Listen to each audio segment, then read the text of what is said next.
Alam nyo ba na ang sinasabi na bago daw pag-ibig ni Bea Alonzo na si Vincent Co ang nagmamay-ari nga ng nasabing Pure Gold at iba't ibang business pa ay nagkakahalaga ang asset ng 175 billion pesos or 175 billion business worth.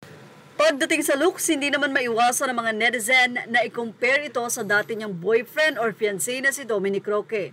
Anila, yes, pagdating nga daw sa finances o sa kayamanan, napakalaki daw talaga ng agwat pagdating kay Dominic dahil napakayaman nga ni Vincent Co.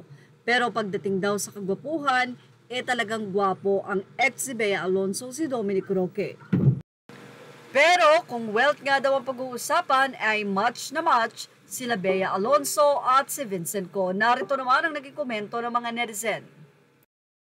Anila, wow ang yaman.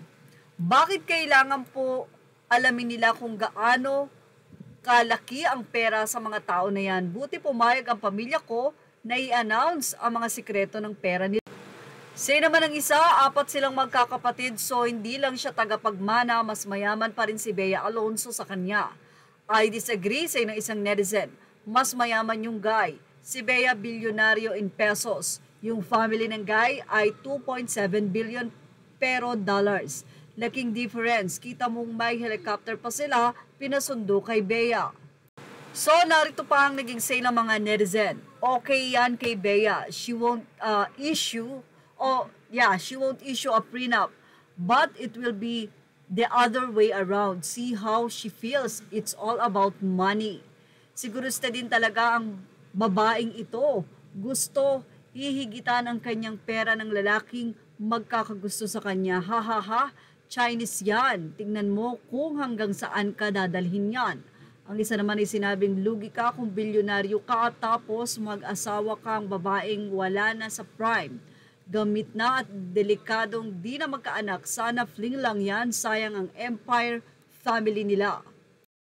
Well, say pa ng mga netizen, yan ang gusto ng nanay niya. Mayaman na ang tanong, gusto ba si Bea ng family ni Sir Vincent? Sana all. Bilyonaryo lang, may edad na rin, di naman gwapo. Si Bea milyonaryo, maganda pa, maganda rin lahi. Hindi naman mapupunta kay Bea ang mga binabanggit. Bakit kailangan mo pang sabihin? Say pa ng isang netizen. Say naman ng isang netizen, at least kapantay. Si Dominic ayaw yatang mag-sign ng prenup contract nila kaya bigla ang hiwalay, walang love ang ganyan. At yan ang ating Showbiz Love update. Thank you for watching. Images are all credit to the rightful owners. Please like, share, and subscribe.